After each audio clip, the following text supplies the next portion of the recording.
So endurance racing is kind of a different beast. The whole point of endurance racing is, can you make it to the end, running 9 hours, 8 hours at race pace? I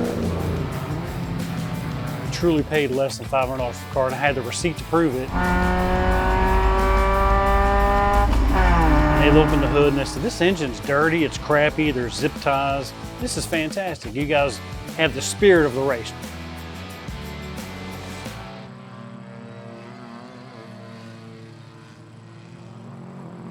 "24 Hours of Lemons" is a way for people like me that's never raced before to buy a cheap car, $500. You put safety gear in it and you get to race on a real racetrack against other drivers. Kind of the running joke is that the 24 Hours of Lemons is a great big party where there happens to be some racing going on. Essentially, you take a $500 car and you race it for a weekend. J-Lam started the 24 Hours of Lemons back in 2006, and it started as road rally. And so I think he started as the Mila Mile, which is like the 100-mile race with the really expensive fancy cars. They tried to do that with crappy cars, and then it evolved into a race series. It's accessible. You know, you look at other series and you have to have a lot of money just to even get in an entry. You know, so some of the more professional series, you've got to have serious backing to just even be moderately competitive. This, we encourage low budget builds. You know, we're more excited when cars are crummy. You know, like the more hoop-defied it is, the better we are. With the 24 Hours of Lemons hosting a race in Bowling Green, 2 Kentucky-based teams look forward to the race weekend. One team hopes for a good weekend with their unique car. My name is Jamie Fulcher. I'm part of Fourth Dimension Racing. We run a 93 Lexus SC 400. Obviously does not look like a Lexus 400. Wears a 86 Jeep Cherokee body. Believe it or not, I heard about it when it very first started 20 some odd years ago. Read about it in a magazine. At that time, they were doing one race a year out in California. I forget which track. And I called my best friend and said, hey, dude, like, this is our race. Like, this is us. They're $500 car and you race it for 24 hours. We need to do this. Well, it's California. It's not really realistic. And I kind of heard about it here and there over the years. And then 3-4 years ago, I saw on Facebook actually that the series was going to be in Bowling Green at NCM. And I called Gabe, the other main guy in the car, and he was a race car driver anyway. He drove open wheel dirt modified. And I called him and I was like, man, we've got to do this. Like this, you want to race a bunch, this is the way to race a bunch. And we started looking into it. Actually bought a different car and then fell into the deal on this car and sold the other car and bought this car. We've raced at Bowling Green twice, but no, the series runs all over the country. They run, I mean, everywhere from Watkins Glen to Sebring to Daytona to out in California, and I mean all over. The complete chassis is a 93 Lexus SC 400, which was a 2-door Lexus luxury car of the time, V8. The guys that originally built the car, they wanted to build a car that was reliable because obviously you're endurance racing, the main thing is to finish in the first place. They decided to go with that car. One of the guys actually owned a small garage here in town, and he kind of went back through his records and, you know, I don't ever see these cars like needing major work, like this is the engine. So they started building it, and Lemons is kind of, they reward, I hate to say silliness, but creativity. So they love, you know, old cars that you've turned into a race car and that kind of thing. Chris actually owned a Cherokee that he drove around town, and they were working on the race car one day and he had driven up in the Cherokee and they went, you know, those, give me a tape measure. And they figured out that the Cherokee body would actually sit almost perfectly on the wheelbase. So they chopped up the Cherokee and chopped up the Lexus, and here we have it. The car originally was just plain flat black. And then they decided they wanted to do you know, kind of the red and white KFC, and they made, you know, kind of a decent effort with it. But then when we bought the car, I was like, I like the theme, but we're gonna make it look like it's a legit KFC, like they legitimately sponsor the car. So we unwrapped it and rewrapped it. It's just kind of silly. It's, you know, it's so absurd to, number one, to see a Jeep Cherokee that sits this low in the first place, but then it's sponsored by KFC. What? Wait, really? You know, and so it's funny going down the road hauling the car. I've got an open trailer that I use sometimes, and you can just see when you go by people or people go by you, it's just, you know, plastered to the windows and just laughing and thumbs up, and it's just, you know, we kind of embrace the silliness of it. It's just a fun environment. You know, the pits, or the paddock, I should say, is open to the public. So a lot of times you'll get, you know, parents with kids walking through the pits, and they want to stop and talk about the car, and, you know, is that actually a Cherokee, and, you know, that kind of thing. And it's fun to talk to people that enjoy racing, but aren't, you know, quote unquote racers. And then obviously it's fun to drive in, especially a competitive car. You know, that's, I think all of us that race, we race because we like to race. It's, you know, the competition is the main thing, even if we're not that serious that I've got to win, I've got to win. Another team sees the race as a chance to connect and spend time together as a family. My name is Robert Land, and I'm part of the Corolla the Dice racing team. I think deep down inside, everybody wants to be a race car driver.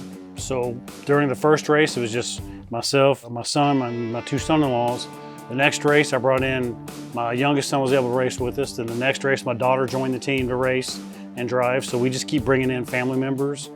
It's a vacation. It's like going to the beach, except there's a racetrack involved. You know, my dad's always kind of pushed all of us out of our comfort zone, and in a really supportive, challenging way. It's not something I had ever anticipated doing to begin with, but seeing how much fun that everybody was having while they were out there, seeing how good of a time the other teams were having, it's really a special thing to see and experience if you've not had a chance to do so yet. And it's kind of contagious, so kind of tricked me into it, and now I'm hooked. They call it racing for everyday people. Basically take a $500 car and you can race it on a real racetrack. We truly paid less than $500 for the car, and I had the receipt to prove it. We talked to the judges, and they opened the hood and they said, this engine's dirty, it's crappy, there's zip ties, duct tape holding the intake hose together, the rust holes everywhere. They said, this is just the crappiest car we've seen all day.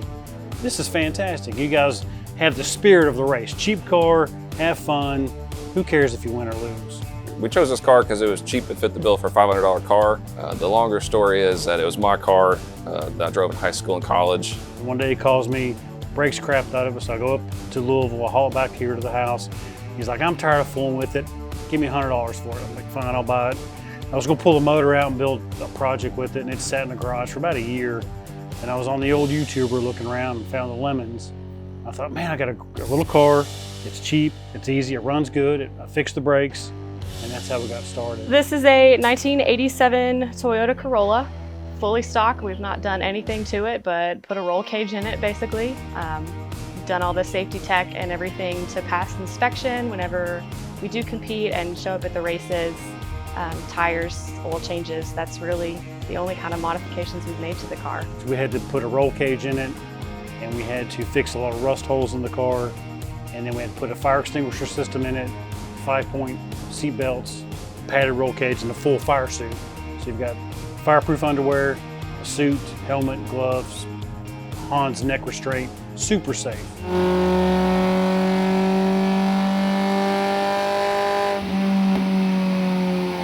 Most of the teams, if you look at the sign-up sheet, they have like Rusty Nut Racing or Vice Grip Racing. They have really cool names. So we're standing around, what do we name this car? And my daughter goes, roll the dice. You gotta roll the dice. Our family is just really into puns and really bad jokes, and it just felt perfect. I was trying to think of a play on words for Corolla, because you look at some of these other teams, like there's a Miata and it's the Mignata and it's got pinata decorations all over it. It's like, how do we think of something that's cool like that? And it came up, I was just Corolla the dice. I don't know, just rolls off the tongue. Corolla's off the tongue. We have dice all over the car, and we all show up at the track with big fuzzy dice and we wear, so we kind of follow that theme. Aside from the race, it keeps us coming back is it's time with the family. It's a weekend to have everybody together and bond over a single event, and then racing is a lot of fun. It means a lot to have all of our family there present and accounted for when we are doing these races. Everybody plays a role when we're there, whether it be making sure the dogs are fed and watered, making sure the kids are having a good time, making sure that we have sandwiches and snacks and hard-boiled eggs. That's usually our go-to snack between races or between laps is hard-boiled egg with some hot sauce on it. Having the whole family involved is something really special because we're all in different walks of life right now.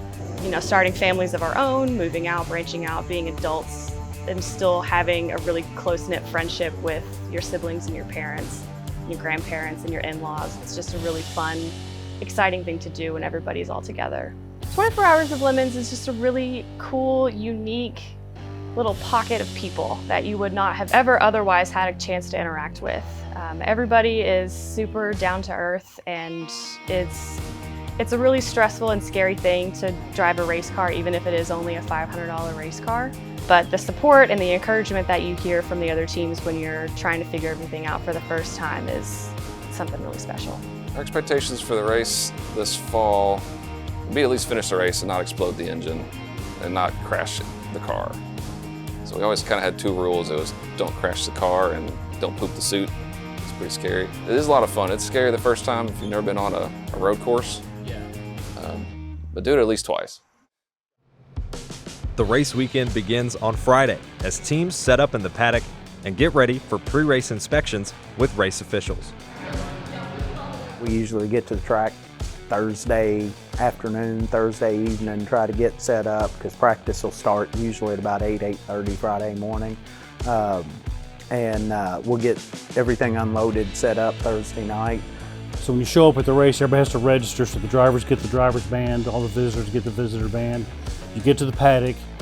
Usually we get there around 9 o'clock. We try to get a good spot. And then you start unloading your car, your tools, your tents.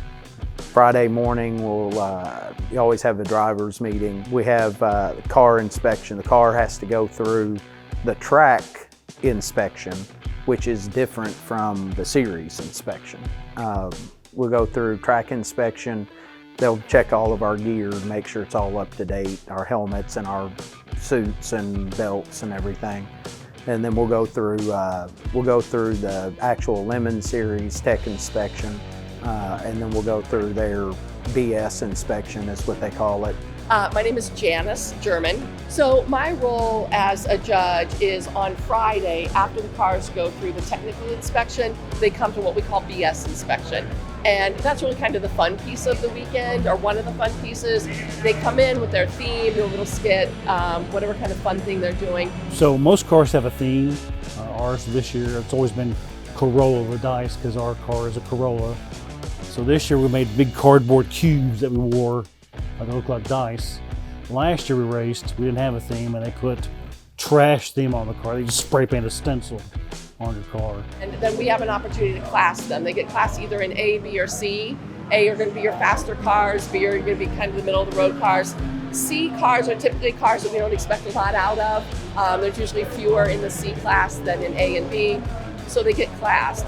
They can get penalty laps also at that point. So maybe somebody won C class, they're going to get promoted to B, and they're like, well, you know, they're kind of not really arguing the point, but sort of negotiating on it. And so we might say, well, you could have B class or you could have C class with a number of penalty laps. And so we sort of go through that negotiation. They are allowed and encouraged to bribe us. What point? Yes! I knew liquid corn would come in somewhere. Now, you write C0 down there, I will hand you this. You can't spell corn without C. I don't know if you saw the table filled with snacks and food and alcohol and tchotchkes and whatever.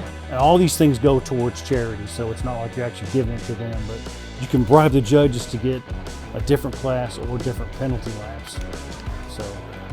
And a lot of people do that as part of, you know, consistent with their theme. And so then based on that, we class them and get them ready for racing today. Stay to B. No penalties. 85 or just 50? People walk up and they go, is that actually a chair?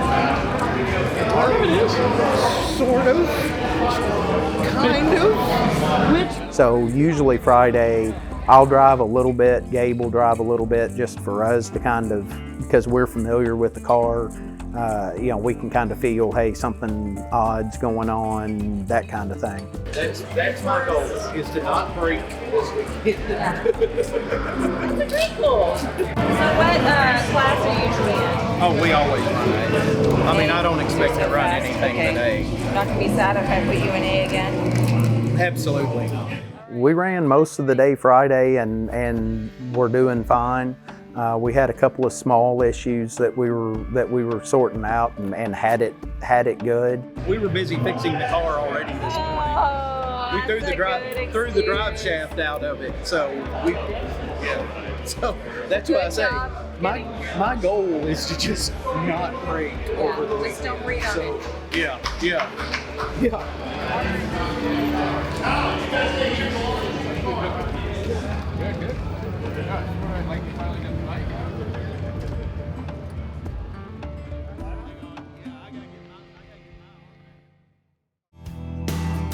One of the arriving drivers called in and said that he was feeling a little bit of vibration in the car.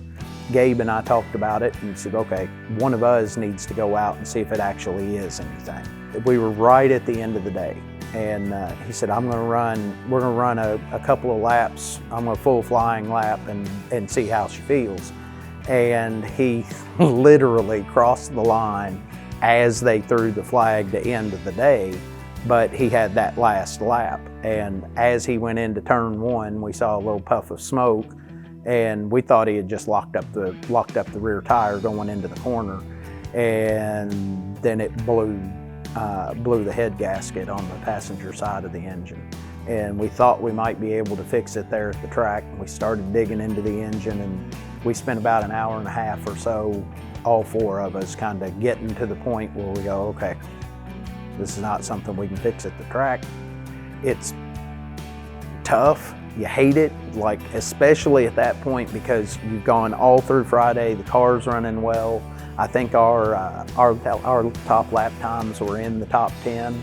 So, you know, we knew we were running competitive times and we hadn't really been pushing it. So we really felt like we had, you know, a top 5 car. You can get mad and you can throw your tools and you can throw your helmet and you can say lots of colorful language, but it doesn't fix the car.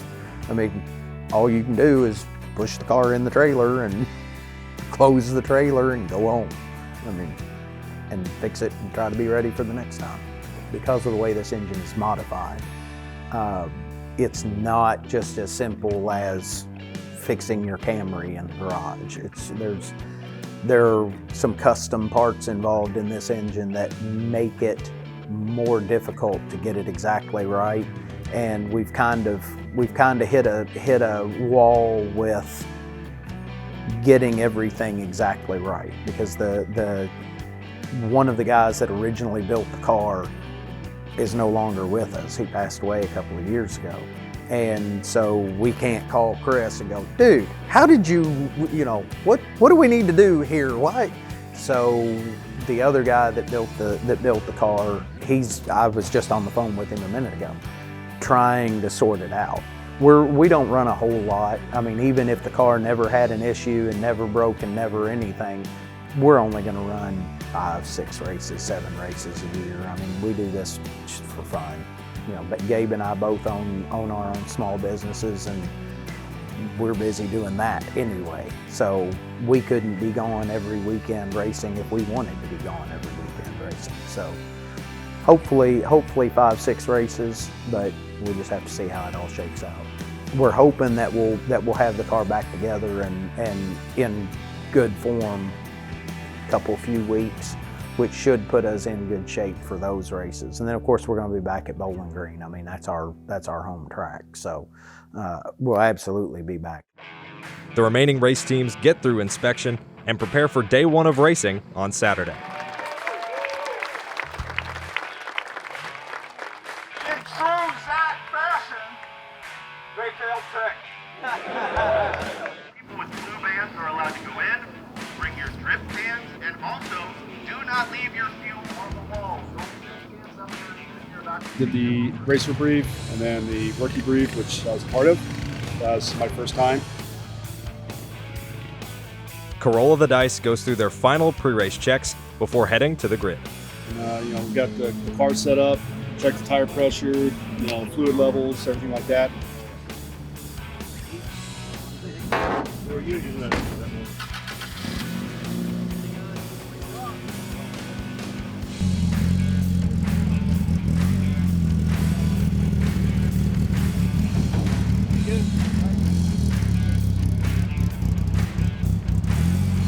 And after that, about 9:30, 9:35, I graded up on the track and started the adventure.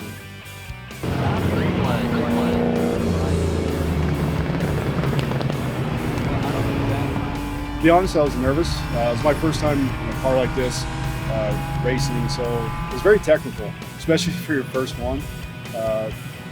Go big or go home, right? It's very important on the first couple of laps to kind of get your bearing and figure out when to brake, when to downshift, when to accelerate out what turns. Then I got a little bit more confident each lap. About 30 minutes into it, I got a little bit more confident, and then I started passing people, and it was a great time. So Michael went out and drove the first hour for us. No problems, based on his feedback for 15 laps. We just did our normal driver change. We strapped in Tommy, my brother-in-law.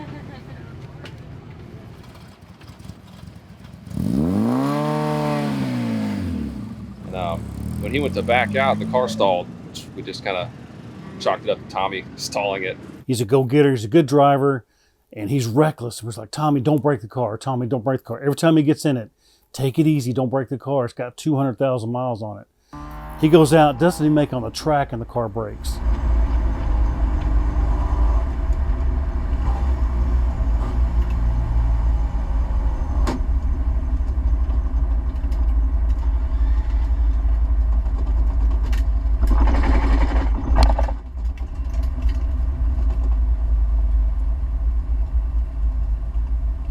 He was so mad. He goes, man, look, I swear I didn't break the car. I swear I didn't break the car. Well, this is fun. We started investigating. Immediately, the team notices the snapped timing belt. It's supposed to be wrapped around here in the crankshaft, but not anymore. Right.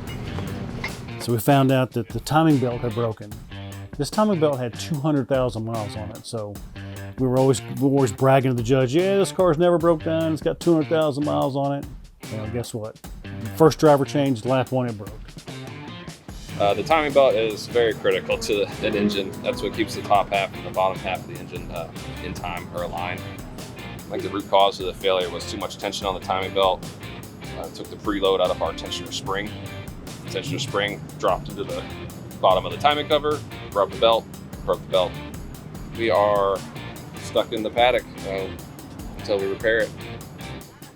So, trying to find parts for an 87 Corolla, a little more difficult than your Chevrolet Camaro or something like that. So we didn't bring a spare because it never breaks down. So 6 people are on Google. We're on every website you can get on. A lot of times we check local parts stores for the parts we need. 1987 Toyota Corolla. Everybody's on different websites looking for a part. Any other stores have them locally, like maybe E-Town or something like that? Or Scottsdale or someplace like that? In this case, no local stores have the timing belt in stock. Do you want to check Glasgow or anything? But Okay, I call them and ask? Yeah, I can call them and ask, yes. So a lot of the limits culture is asking other teams and drivers to borrow tools or parts that you don't have. Typically, there are a bunch of engineers that race for Toyota in Georgetown, Kentucky, and we usually pit with them or next to them every race, but they weren't there this year. So we found another guy that we'd raced with in Gingerman, and he had a bunch of old Toyota parts at his house. Well, they're over that direction. Desperate to get back on track, Robert searches the paddock to find the other Toyota racing team for extra parts. The Toyota Tercel team here, the green team.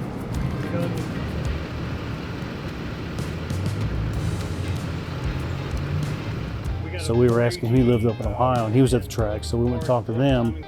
to see if they had parts. You said you had extra motors and parts. Yeah, I just got rid of one of them. Did you? Okay. All right. See. This particular race, we're only one of 2 Toyotas, and the other Toyota doesn't have any parts in common, so kind of out of luck. All right, well, we'll keep looking. Thank you so much. Appreciate it. They have a belt over at Russellville. Yeah. So we got on O'Reilly's there in Bowling Green, and they had one in Nashville. They said we can have it here in an hour and a half. And so we said, get it. We'll take 2 just in case. The part's supposed to be ready at O'Reilly's at 3. So Rob's going to take off at 2:30 to get it. Let's go. You ready? Yep. Dan, you need some help, or you can be there, got it? No, I'll get it all set to top and center, lined up, ready for belt. I think for us drivers, we want to get it back on the road and start running laps. You know, when the car's running, it's pretty casual. When the car's not running, we kind of want to be out there. While the Corolla the Dice team waits for the new timing belt to arrive, the Lemons race officials find themselves busy in the penalty box. So this is our headquarters, also known as the penalty box. And so what you will see right now is you will see that cars will come in here. And so when they get black flagged on the track, they get sent in here for us to dispense some justice. I mean, there's a lot of ways that you can do something out there that is not consistent with fun, safe racing. I'm Brian Trainer, and I am a judge for the 24 Hours of Lemons. I get to do something that I do organically in my natural life, which is tell people that they're terrible drivers. You know, so I get to do it though in person, in their face, instead of just yelling out my car window in regular traffic. So, you know, when people make mistakes on tracks and get black flags, maybe they passed under yellow, or they went off the track, or they decided to put the taillights where the headlights should be, you know, we get to go and have a conversation with them about what they can do better, tell them that, you know, we're not really surprised, but we are disappointed. Hello! How are you? Good! So if they're a first timer in, minor digression, we talk to them about it, you know, get them back out on the road. And then at 12:54, they had you on multiple pass under yellows after that. If it's a more egregious situation, Oh my God. then we might talk to them about it. Where's your roof? It was going to start with the straight. So was it connected with zip ties and hope and dreams? I don't know, because I just drive the car. Oh. And then we have a whole host of really fun activities over there to get them out of their car and spend some time, you know, as a penalty off track. Rebuild the Vannenball. Oh boy. That seems like that's got a This thing has failed tech more times than it has passed tech. And I have a feeling this Super Snap model will be exactly the same. A lot of them are boilerplate ideas that have come through the series through the years. I think one of the originals was the Bart Simpson penalty. And if you know the opening for The Simpsons where he's writing on the chalkboard, we'll have them write 100 times on their car what their infraction was. There's a Bob Ross penalty. Yeah, but see, the next time we're gonna get out the paint, but you're gonna be stopped for at least an hour. We give them some paints and they have to make some happy little racetrack or whatever we decide. And then there's the good old classic saran wrap your teammate to the top of the car and go around the paddock announcing to everyone that you're a terrible driver. You know, because it was a team effort how you got here. Like every team member got a black flag. Sometimes we have some inventive ones for the races and we just play it by ear as it goes. Create the incident. Yeah, let's make a little bit. Yeah, it's just I went off. Yeah, do a video. You too. Where? Yeah. Yes, it is better. There you go. Gas. Not enough brake. Overcorrect.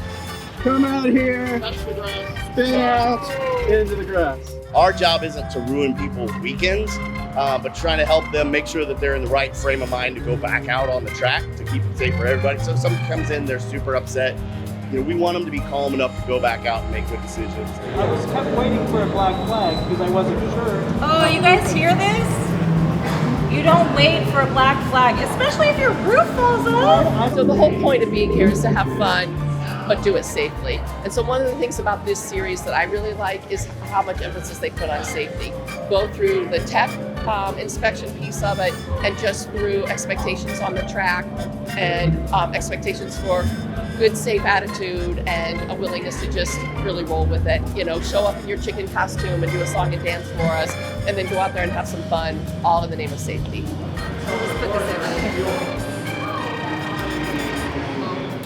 So an hour and a half later, we had to drive to the old rallies in Bowling Green and had belts for us. The Corolla of the Dice team quickly gets to work installing the new timing belt.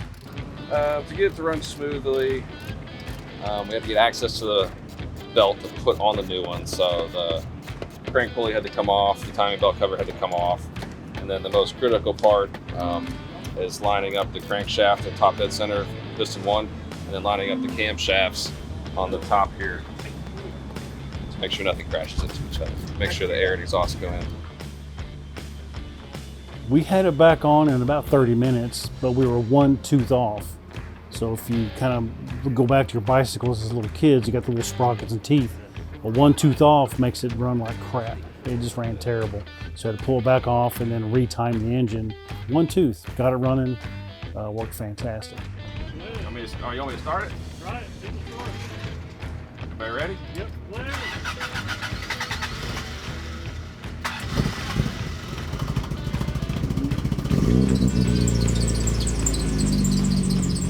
I think you're good. Rev it up a little bit.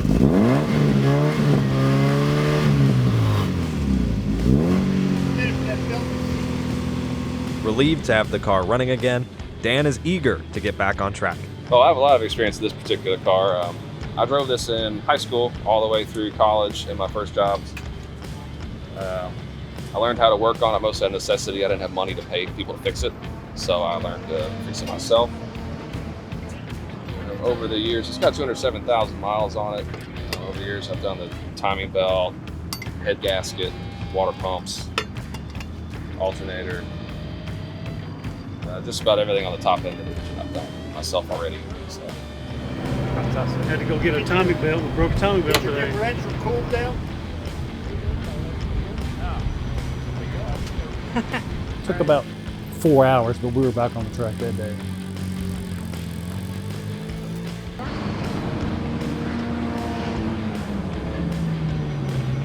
Everybody got to drive that car that day. So I drove, my two sons drove, my two son-in-laws drove, my daughter drove, and my brother from Louisiana came up. It was his first race. He got to drive about 35 minutes. He was the last one to drive, so the entire team got to drive on Saturday.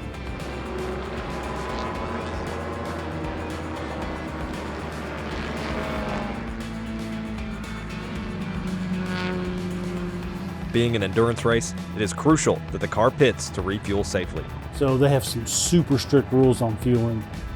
I'll have to kind of walk you through the process. When you come in, you have to stop, and the driver has to get out of the car. You turn the car off, and you turn off the electrical switch so there's no electricity going through any of the wiring in the car. He gets out and has to get behind the guardrail. The two fuelers, one guy will open the gas cap and start putting fuel in the car. The other guy has to have a fire extinguisher pointed at the gas cap, and you have a drain pan on the ground, so if you spill, you can catch it in the pan, and if it catches on fire, you're ready with the fire extinguisher. You have to be fully suited up with your helmet on, visor closed, fireproof gloves. You're 100% geared up, so it's super safe. Stand by.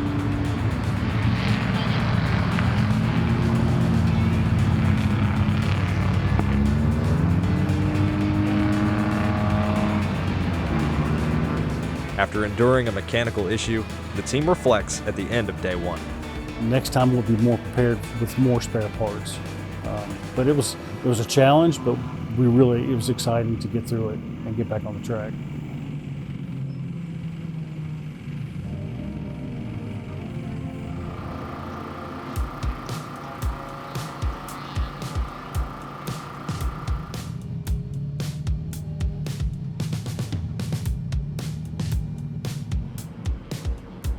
Day 2 starts out smooth for the Corolla of the Dice team as Rachel gets her first drive on the track. It's super intimidating, especially with us being one of the slower cars. you know, you're wearing that car like a backpack, and they're just flying around you. So you know you're safe, but at the end of the day, like, you still have to drive safely too. But it's just a lot of things, like constantly new information coming in, and it can be really overwhelming, especially on a race like today where you've got so many cars out here. There's what, 20 cars more than last year? Yeah, almost 100 cars today. There's a lot more this year than there were last year, but it's still a lot of fun. I mean, this is my first time racing at NCM, but there's a lot of really fun turns and a lot of turns that you don't anticipate being as sharp as they are. Like you're coming up on them and like they've got the signs 5, 4, 3, 2, 1 to kind of like tell you as you're coming into the turn how sharp it's going to be, and I'm like, it doesn't look that steep, and then you get into it and you're like, oh. So. So Rachel didn't ride yesterday, so she got her first trip in. We got 2 other drivers that haven't driven yet, so we'll hopefully get them on the track for at least an hour. And then whoever wants to go back out for more fun, we'll finish up at 4 o'clock. So just gets 30, 40 minutes in. If you can stomach it for an hour, get an hour. It's hot out there, but it's fun. It's fun.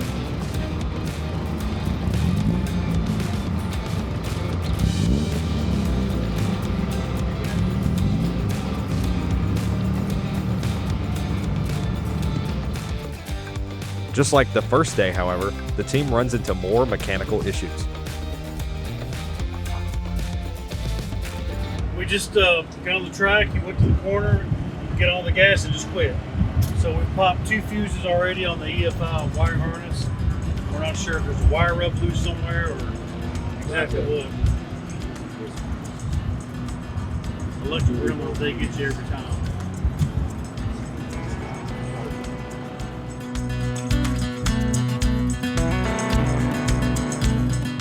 The team finds a faulty fuse and is able to swap it out quickly.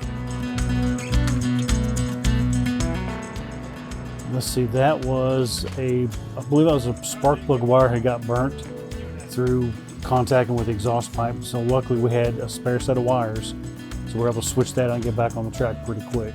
Yeah, it wasn't too bad at all, yeah. We had to wait for it to cool down because it was pretty hot, yeah. ECU. Ever seen one like that before? Nah. So luckily the one for the AC fan, same thing, so we just swapped them and fired right up. The Corolla the Dice team is hopeful that they won't run into any more problems throughout the race.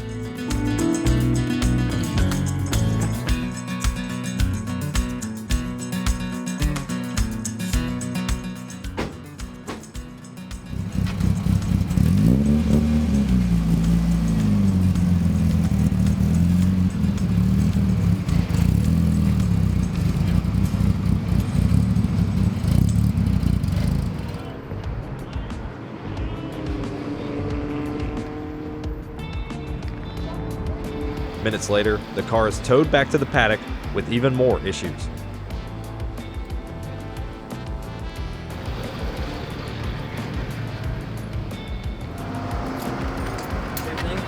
Exact same turn.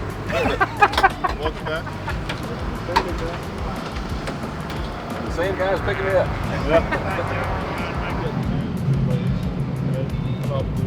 I'm not sure. But we have the relay. Relay's 50 amps. Right where that wire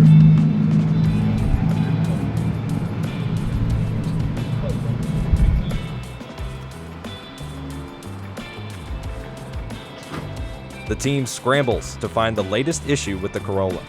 It took us a few minutes to troubleshoot. We thought maybe it was a coil or something in the computer or something electronic, because it would crank and momentarily start but then quit. So we were checking wires, we had voltmeters out, we're checking connections, we're checking wires, and then somebody said, here, let me listen. So you put your ear down by the gas cap with the gas cap off and you can hear a bzzz if the pump's running. So we didn't hear nothing. So we thought, well, it's got to be that. So we checked fuses. Fuses were good, so we got to drop the tank. It took us about 30 minutes to find it. Typically on all your new cars like your all's, it's an electric pump inside the tank. It pushes the fuel to the engine. If it quits, your car dies. It'll just crank and won't start. So if you run out of gas, you're out of gas. But when the fuel pump quits, you got nothing. So again, this car was the original fuel pump, 200,000 miles. We had a spare pump with us. It was the old pump we had taken out from a while back. So we had to drain the fuel out of the tank. And we're up on with rusty nuts and bolts from 1987 because the tank had never been out of the car.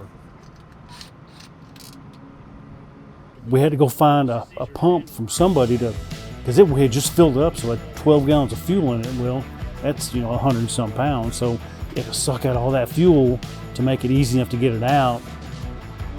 We're trying to get the fuel out of the fuel tank. We had just filled it up, so it's plumb full of gas. Okay. So to replace the fuel pump, we got to drop the tank.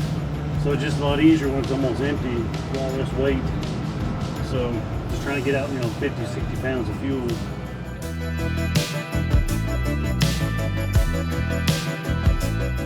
It takes a full team effort to get the fuel pump fully replaced on the Corolla. So we had to drain fuel, wrestle the tank out, put a new pump in it, get it all primed and wired and all the hoses back together. And it's 95 degrees, you're laying on the concrete. So it was quite a challenge. Yes. It's been more time working and less time racing. It took us, I would say it was close to an hour. Hopefully this will be it for the rest of the day. We can get some laps in. He's taking around the paddock now, checking for leaks, make sure it runs good. So next driver suiting up, getting ready to go out. I hear Mr. Tommy, this is his first time in the car today. He was the one, he got in it yesterday at first driver change and it broke right there. So he got to do about 50 feet in the car. So we'll let him get back on the track today right now. Nick and Michael suit it up for you. All right, just do a left come in. Yeah, you want to do one or two? Do one from it. Okay.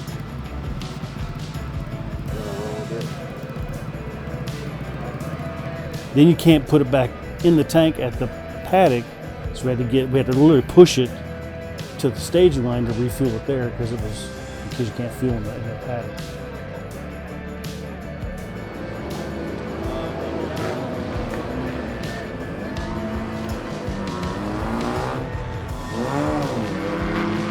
Now everybody else gets a chance to drive on Sunday. The more time we spend working on the car, it's less time people get to drive. So my daughter got her second trip in the car.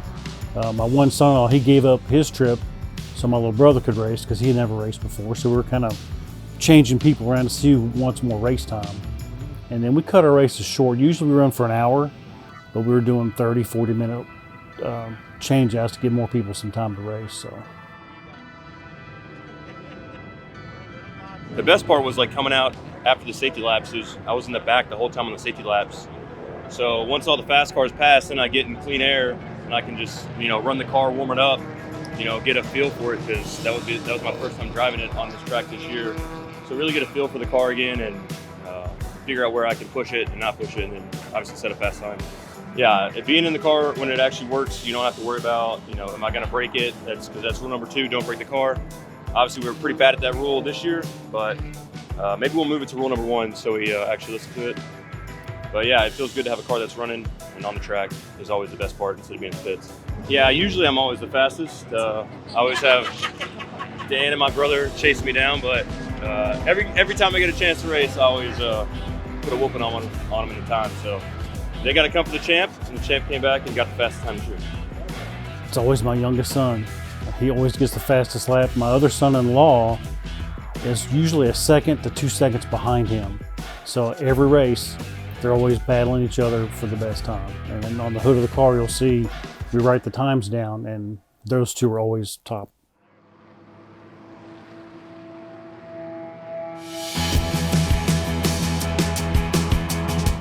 With the checkered flag in sight, the Corolla the Dice team looks to finish the race on track.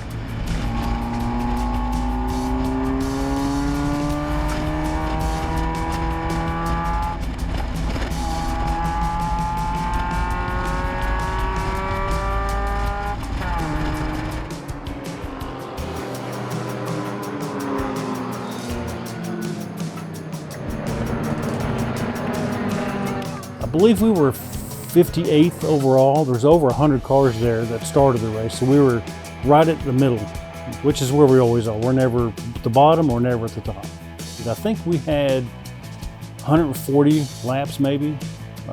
The winners had 230 or 240 laps, so we were a little over half lap-wise for the weekend. The entire paddock celebrates the teams that survived the race weekend.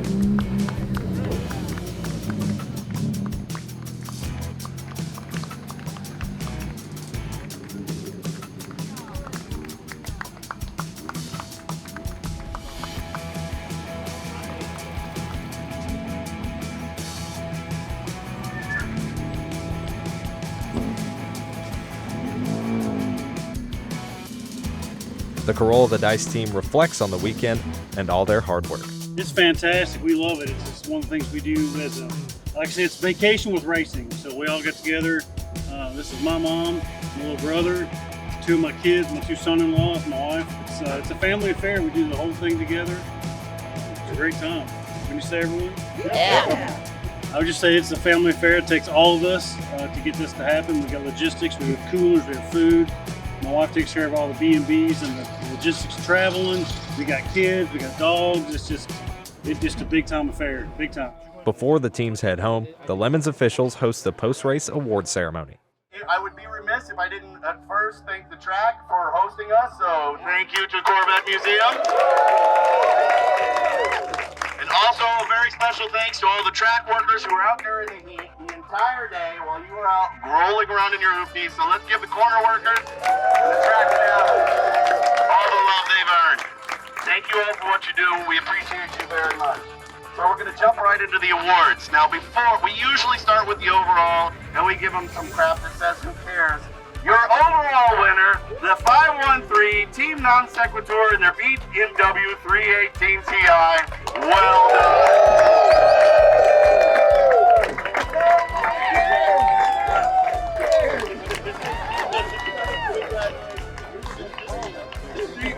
Our top prize in Lemons right now is called Where Halloween Meets Gasoline. And the idea is that, you dress your team up, you dress your car up. The team that can stay in theme all weekend, really lean into it, and we've got some great examples of who can do that. They're gonna win the top prize. That gets the most money, even more so than the person who wins overall. We always tell people there are no IMSA scouts at this race.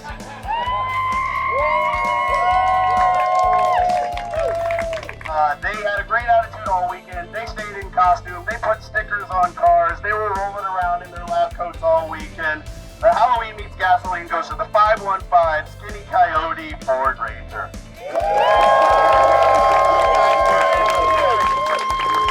We do love you, Duke boys.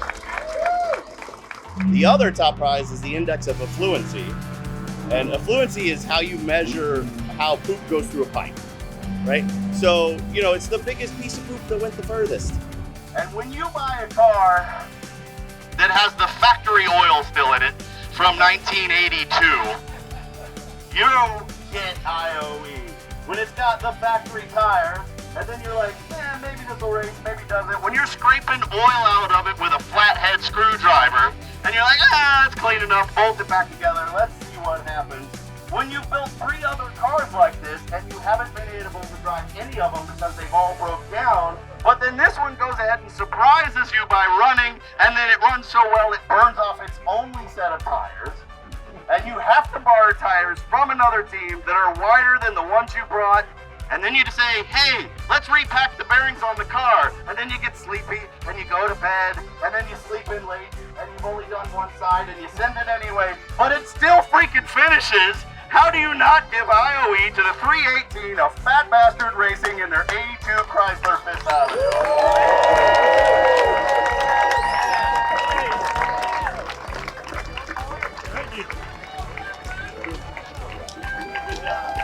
There's also Heroic Fix.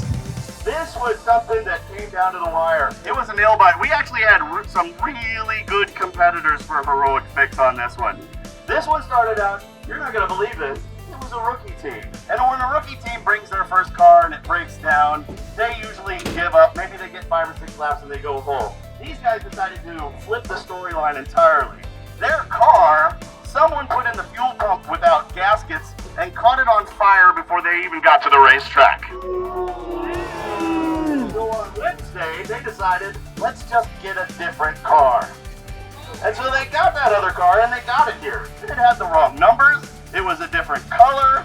The engine was knocking like there were marbles inside it. So they said, well, let's switch the engine. And when I went to check on them, I saw one guy working on it. And I asked him about it and he goes, I've never worked on a car before. That's right. And they changed motors. They took somebody's dirt track race car, turned it into a race car, and with exactly 8 minutes left in the race, passed tech. It was the wrong. This is rookies getting it done. And with that 8 minutes, they went out on track, and as they entered the track, the checkered flag dropped. I think they got one official lap.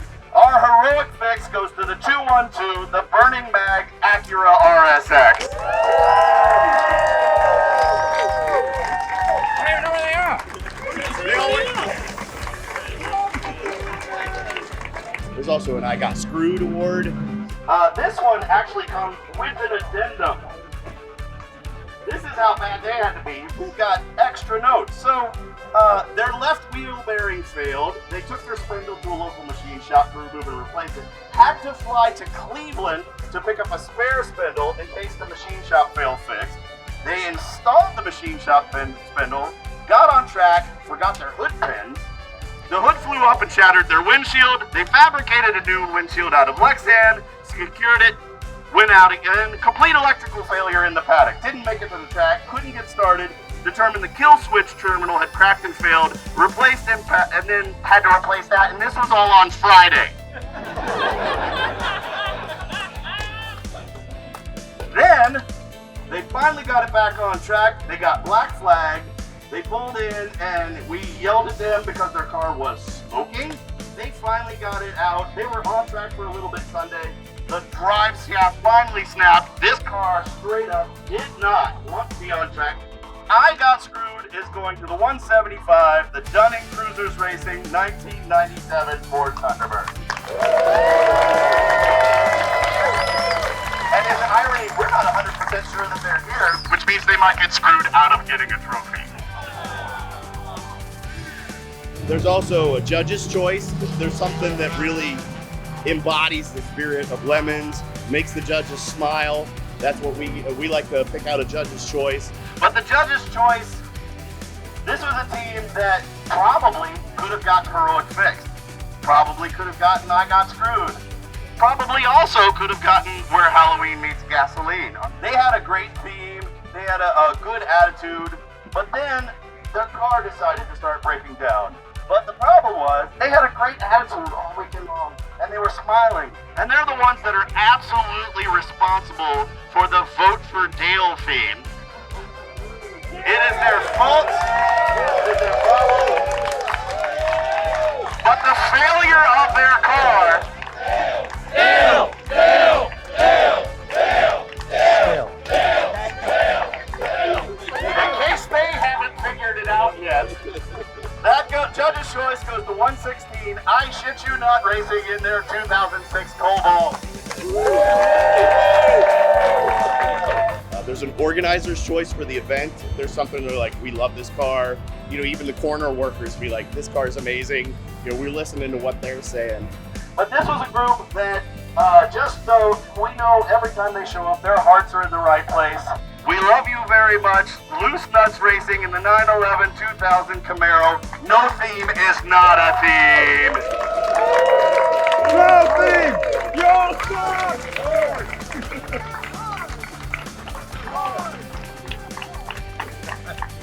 and then we'll create a special award for the track. We used to call it regional, so it might have been Kentucky themed, but we decided we've got teams coming from other states. So we picked something out, make a custom award for the event. Something we call our special trophy. And this one, definitely Judge Kristen liked it very much. If you've got a car that's super fast and you've already won overalls, what you need to do to get our attention is to come in with a really cool theme. And Kristen could not stop talking about this theme, and to be honest, I couldn't either, and I'm just blaming her. I thought it was great. The special trophy that we've made for this weekend is called The Only Corvette That Doesn't Suck. It's the number 53 Maverick James 1970 Ford Maverick.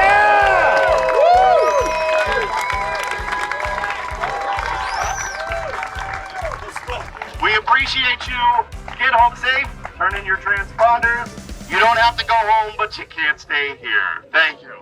The more we do this, we get better at what we're doing, and everybody wants to do more. So I think it's so much fun. I think the more, if people just realized it's not as intimidating as you think to race a car. And it's just fun to talk to people about the series and about racing, and just essentially to kind of stoke that interest even in the kids, because you can see a NASCAR and you can see a real race car, and yeah, they're cool, but then they come to Lemons races and they see just such odd stuff, but yet we're out there racing it, and you can just see the awe in the kids that that's just so cool, so that's I shouldn't say I'm really proud of that, but I think that's one of the things that I like most about the series. It's just so different that it catches people's attention.